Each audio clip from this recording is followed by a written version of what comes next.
What's going on, guys? Mediocre PC Gaming here, back with another video, and today I decided to do a build guide on the Helltooth set for the Witch Doctor, since that's the set they're going to be receiving in Season 11 for the Season Journey. So I'll show you two variants here. First I have the Torment speed farming variant, and then I will have a Greater Rift pushing variant. I'll go ahead and put a disclaimer right now, though, or say this verbally. This build is not meant for Greater Rift pushing. In non-season so far for this era, it's only pushed to a 90, whereas the Spirit Barrage Legacy of Nightmares Witch Doctor has gone to 108, so it's definitely outclassed. It's possible to push Greater Rifts, but you're not going to get pretty high. I'd say 90 plus, I guess. Maybe 89 plus, 'cause I haven't seen one. The 90 that cleared was pretty close. Regardless, let's go ahead and get into the speed farming variant of this build. So you're using 5-piece Helltooth. I won't go too much into detail as to what this does, but it pretty much gives you 1,400% increased damage to your pets, mainly your gargantuans, where your damage is going to be coming from for this variant. And then you're going to be using the Montezuma's Way set as well. This basically gives you 15% up, or 15-second uptime on your Angry Chicken and 100% move speed while you're on it. So you're going to be moving crazy fast already before all the speed buffs that we're going to stack on top of this. And you're also able to retain 100% uptime on Chicken if you want to, because the cooldown is also 15 seconds. You'll be using the Endless Walk set as well. Pretty much 50% or 100% increased damage when standing still and 50% damage reduction when moving. This is actually really easy to take advantage of, because your gargantuans, your pets, will be doing all the damage for you. So if you're able to get all the enemies aggroed onto them, you can kind of just slip away and sit there and let your Endless Walk stats flip back over to 100% increased damage. But you got to be careful whenever you're standing still that something doesn't come out of nowhere and one-shot you. So you'll be pretty squishy then.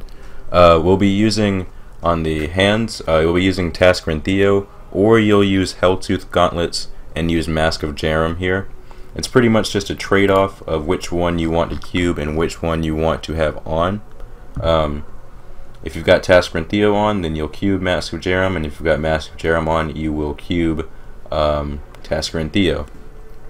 For the bracers, we're going to be using, when speed farming, you probably want to use Nemesis bracers, but I just use the Kumbas because I've simply got more damage on here, and it does make the build a little bit more casual, where you're kind of just, you're not worrying too much about being too squishy and stuff, because the Kumba's ornament does increase your damage reduction by a good amount. So normally I just run around with the Nemesis bracers and pop them on whenever I see it pylon.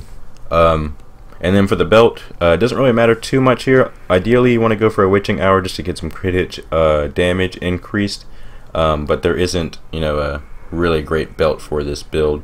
And then for the ring, you'll be using the Short Man's Finger, basically get more Gargs and increase their damage by a lot. For the gems, you're going to want to have the Enforcer, Bane of the Trapped, and then Bane of the Powerful. You can use Boon of the Hoarder maybe if you want, and a gold wrap. That would actually work pretty well. Then you can use your Nemesis bracers or whatever you want without having to worry about toughness. But honestly I don't really like using the gold wrap. I feel like when you're using gold wrap, your toughness isn't guaranteed necessarily. It kind of fluctuates too much for me. And then in the cube, you just want to have Furnace, Mask of Jerem, or KRNE, as I said, and Ring of Royal Grandeur. If you can't get a Furnace, because I know this item is a little bit difficult to get, you can use Sacred Harvester for more damage and more Soul Harvest stacks, which in this case will give us more movement speed in the speed farming variant. And then here, Pierce the Veil, you're going to want to use Fierce Loyalty instead. So for the skills, you're going to use Piranha's Purnado. More damage to enemies affected by Purnado, and it's also our only way to group enemies. You're going to want to use Wall of Death to proc that 1,400 damage increase to your Gargs. Quick tip, only enemies on the outside of the ring are hit when you cast Wall of Death, so right in here no enemies will be hit. Just a little tip right there when trying to aim it. You're going to want to use Hex Angry Chicken for your movement speed. Soul Harvest Soul to Waste will be good for more movement speed and damage with that intelligence bonus. If you feel too squishy, you can move over to Languish. Spirit Walk Severance, more movement speed again, and invincibility once triggered. And you're going to want to use Gargantuan. Humongoid is generally accepted as the best rune, as it just gives you pretty much the biggest area of damage with your Gargantuans. For your passive, Confidence Ritual for more enemies within 20 yards.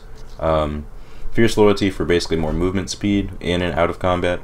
Midnight Feast for more damage. And Grave Injustice pretty much just... Grave Injustice is insanely powerful. It just gives you so much cooldown when you're killing a bunch of trash. So that is the Torment speed farming variant of the build. Let me go switch over to the Greater Rift farming variant really quick. It's really not too much different at all. I simply just had it on the armory so you didn't have to watch me change out everything. So on gear wise, the only thing that's different is you're going to be using a Stricken instead of Bane of the Trapped, or Bane of the Powerful, obviously, so you can beat down that Rift Guardian in the higher rifts. You're going to want to use Sacred Harvester and Eucapian Serpent. Alternatively, you can use Henry's Perquisition, but I like to use the Serpent. I've seen people push with either or. In the skills, you're not going to use the Angry Chicken, you're going to use Summon Zombie Dog's Leeching Beast. This basically gives you all of your recovery. This life per hit really does stack up with having 3 zombie dogs. Instead of using Fierce Loyalty, you're going to use Pierce the Veil to eke out a little bit more damage. I don't like to use Spirit Vessel because I feel like I miss out on a 20% damage just for something that I can avoid doing. But it's up to you on if you want to use the Cheat Death or not. And then for Spirit Walk, I like to use Jaunt just so I have a longer period of invincibility. And of course, Soul Harvest Languish for more toughness. And then everything is still the same in the cube for the Greater Rift farming or Greater Rift pushing variant. So that's pretty much the build. I'm just gonna gonna hop into a T13 Rift really quick just to show that this build is pretty fast. I would say it's lacking a little bit on damage. I do have I have one augmented piece on the speed farming variant. It's a 63 augment, but I do have both ancient weapons and almost 1,000 paragon. So and it does pretty good damage, especially when you can group up enemies like that.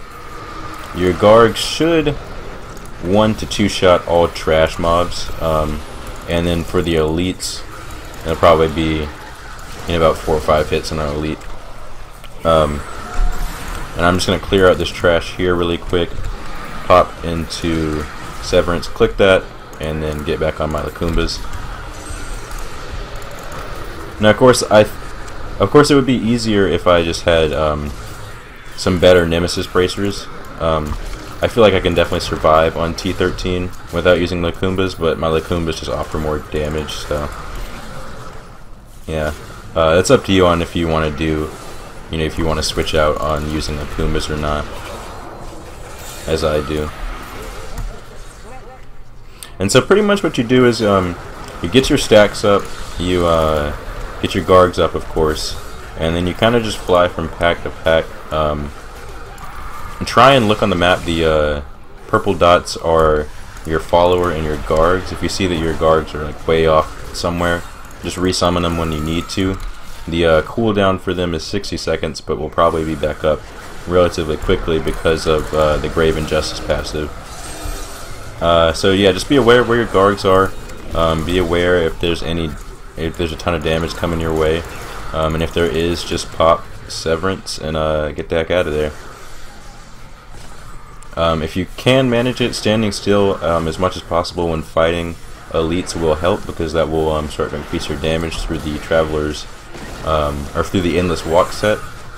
But again, moving if you need to will bring your damage reduction back up, so just keep that in mind.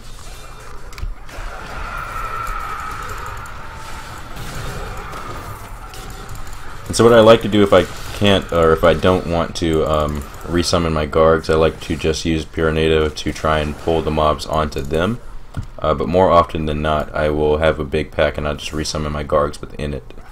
So that choice is obviously up to you.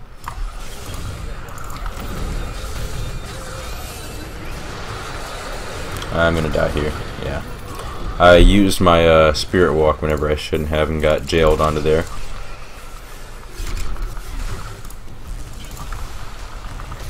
I really like this build simply for the fact that it I haven't resummoned my Gargs, haven't I?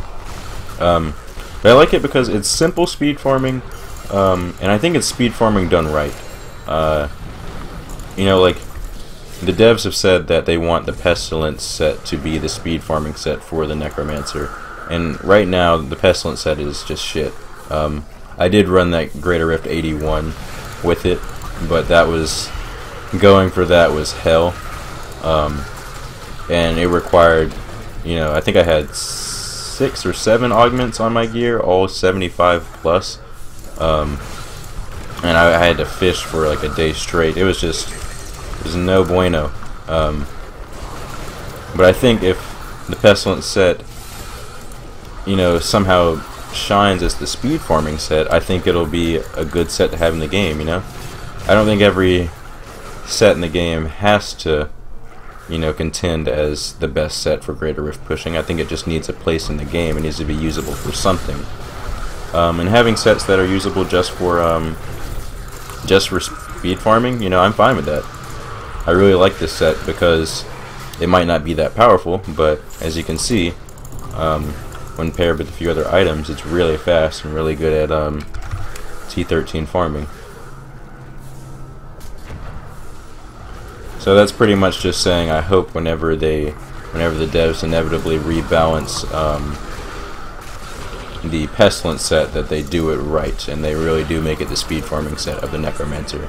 I think if anyone that's played the Necromancer can agree, the Necromancer is probably the slowest class in the game. They're just painfully slow. The only movement speed skill that they have is Blood Rush, which kind of just feels like the diet version of Monk's Dashing Strike.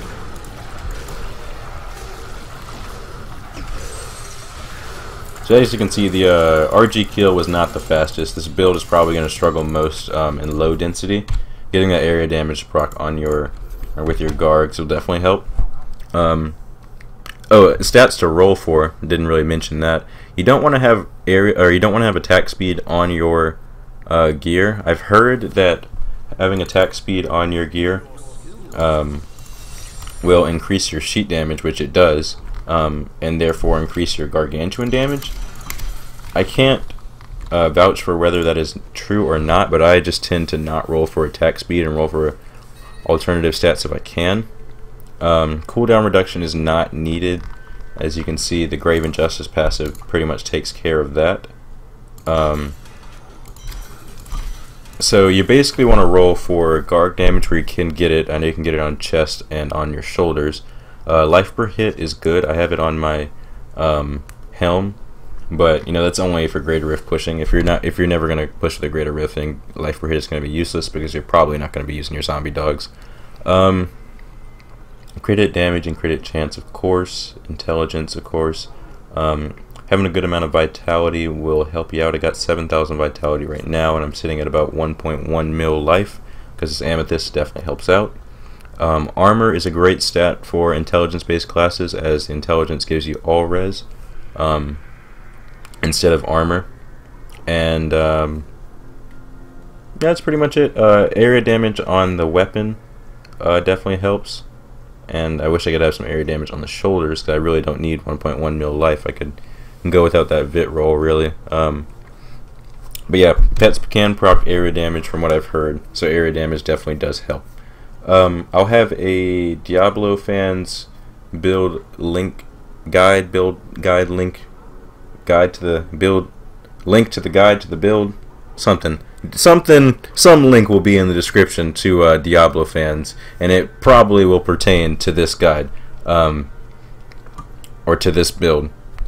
And yeah, that's pretty much it. So hope you guys are having a good day. If this build guide wasn't helpful to you, maybe a little bit too confusing, there are definitely a bunch of other still relevant build guides out there on YouTube. I've seen them. I was looking for them just to see how recently they were made. Helltooth set has not changed you know, and I think in over a year, so there's tons of build guides out there for it if this one wasn't helpful to you. But until the next video, I will see you guys later. Peace out.